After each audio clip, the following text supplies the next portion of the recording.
நமக்கு வரக்கூடிய பிரச்சனைகள் வந்து மனிதர்கள் மூலமாக வருதா, இல்லை வைரஸ் மூலமாக வருதா, இல்லை வாழ்க்கையின் மூலம் வருதா அப்படின்னு கேள்வி கேட்டோம்னா, நம்ம பிரச்சனைகள் வந்து மனிதர்கள் மூலம் வரக்கூடிய பிரச்சனை, அப்புறம் வாழ்க்கையில் வரக்கூடிய பிரச்சனை. அது கல்வியாக இருக்கலாம், பொருளாதாரமாக இருக்கலாம், குழந்தையாக இருக்கலாம், உளவியல் ரீதியான பிரச்சனையாக இருக்கலாம்.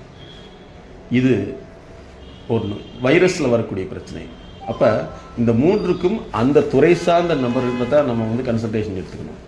இதெல்லாம் எடுத்துக்க மாட்டேன், நான் நேரடியாக கன்சல்டேஷன் எடுத்துக்கணும்னா கடவுளுக்கு உங்களுக்கு பிரச்சனை இல்லை.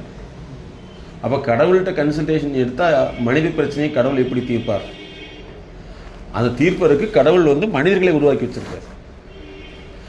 அப்போ அந்த பிரச்சனைக்கான தீர்வு மனிதர்கிட்ட தான் தேடணும்.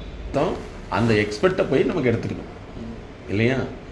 பெரும்பாலும் மனிதர்கள் வந்து மனித பிரச்சனையை கடவுள்கிட்டும், மணி பிரச்சனை பணப்பிரச்சனையும் கடவுள்கிட்டும், எல்லா பிரச்சனையும் கடவுள்கிட்டே கொடுத்துட்டு சால்வ் பண்ணணும்னா கடவுள் வந்து இவருக்கு இந்த எல்லா உயிரினங்களுக்கும் அது செய்யக்கூடிய தன்மை கொடுக்கணும். அப்படி ஒரு சிஸ்டமே இல்லை இல்லவா?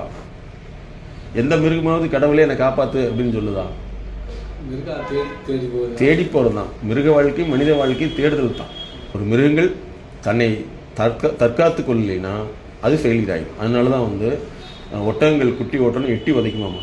ஏன்னா அது எந்திரிச்சு உடனே நடந்து ஓடி ஆகணும், இல்லைன்னா அது இன்னொரு மிருகத்துக்கு இரையாக மாறிடும்.